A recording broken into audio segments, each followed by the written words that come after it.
Selamat malam anak-anak. Nah, sekarang hari ini Bu Dewi mau mengajarkan atau menerangkan tentang pelajaran matematika, yaitu tentang mengenal berbagai macam pecahan.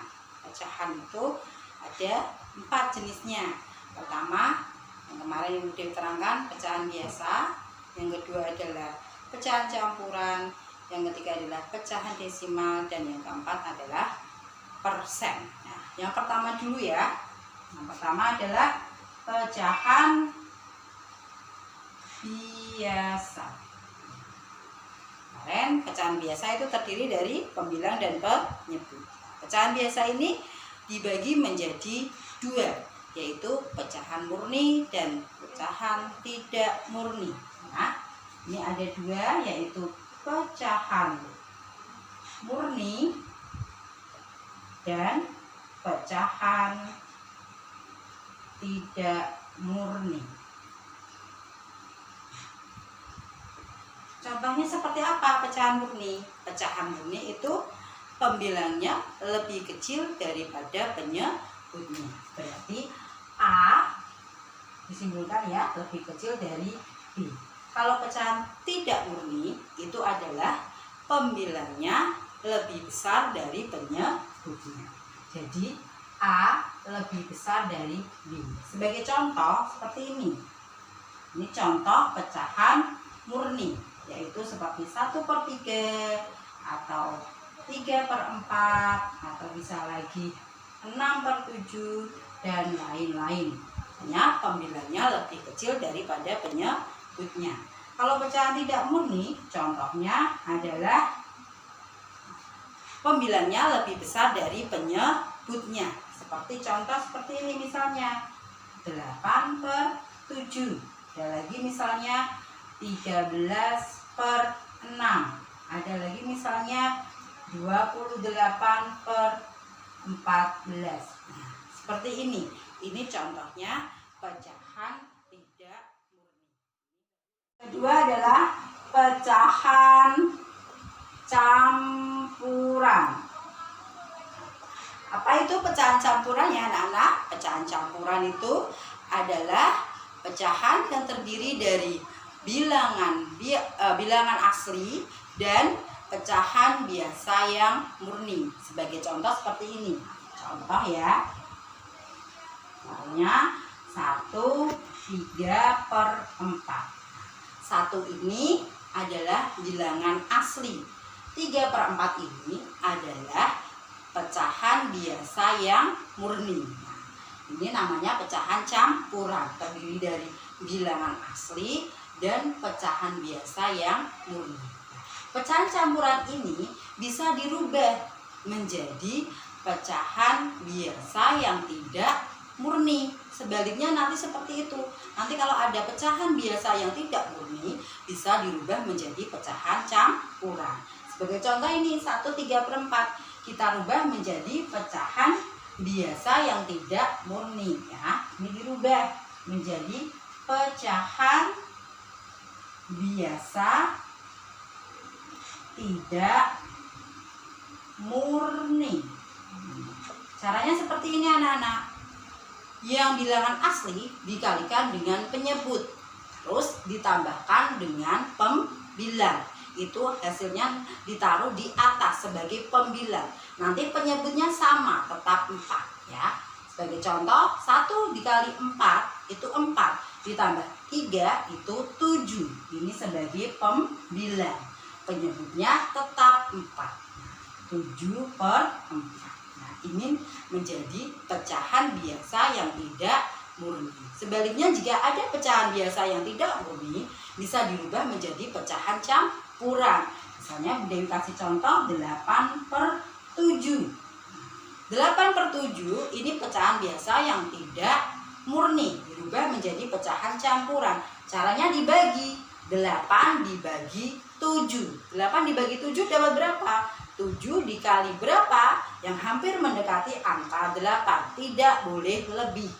Harus kurang yang hampir mendekati. Oh, 7 dikali 1. Kalau 7 dikali 2 tidak bisa.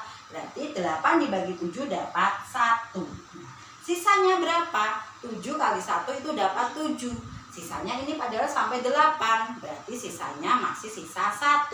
Sisanya itu ditaruh di atas sebagai pembilang. Dan penyebutnya tetap 7. Nah, ini namanya pecahan biasa yang tidak murni dirubah menjadi pecahan campuran.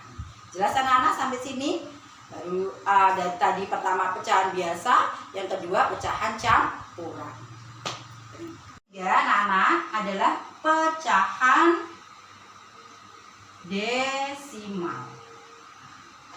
Pecahan desimal itu adalah pecahan yang perpangkatan dari 10.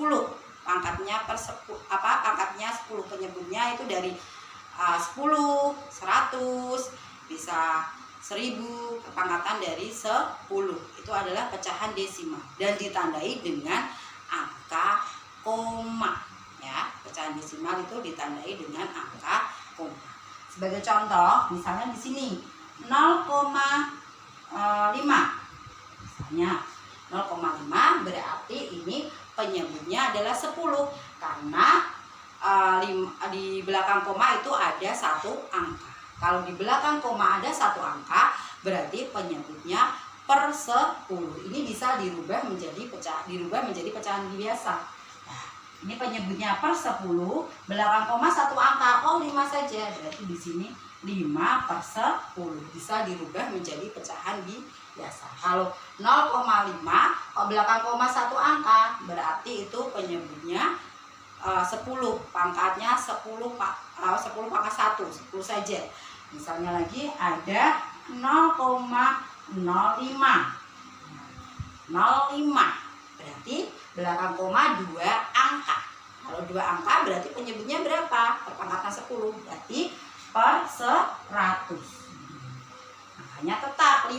Kalau 5 saja. Kalau di sini ada 2 angka misalnya 25 Bu, misalnya 0,25. Nah, ya jadi ditulis 25. Tetap kalau belakang koma tetap ada 2 angka ya per 100. Ya. Selanjutnya seperti itu lagi. Misalnya 3 angka. Ada 0,756. Nah, belakang koma 3 angka. Berarti belakang koma itu per 1000. Berarti ini 750. Selanjutnya seperti itu, misalnya 10.000.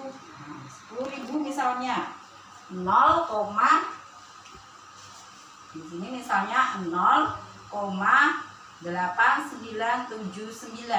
Oh, belakang 4 angka, berarti ya per 10.000. 10.000 ini 4 angka, 8979.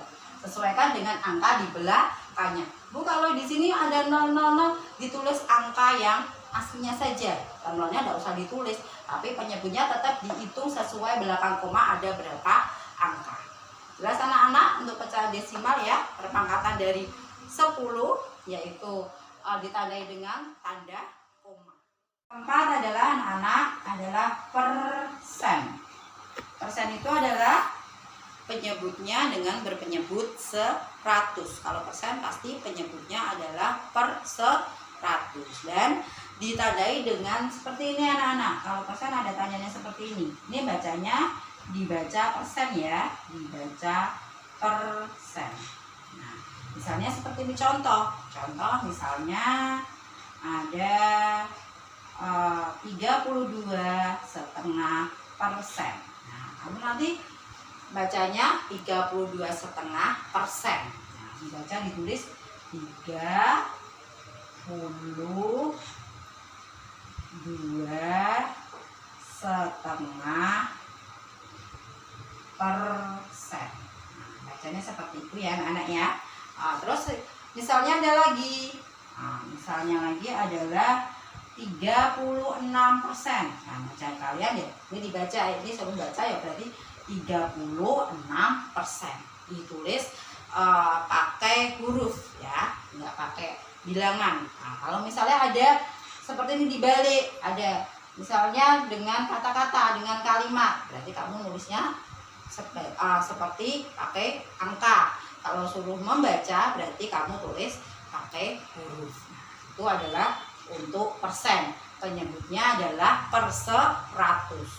Misalnya kamu suruh menjadikan pecahan biasa menjadi persen. Misalnya seperti ini. 25/100. Nah, ini berapa persen? Berarti 25%.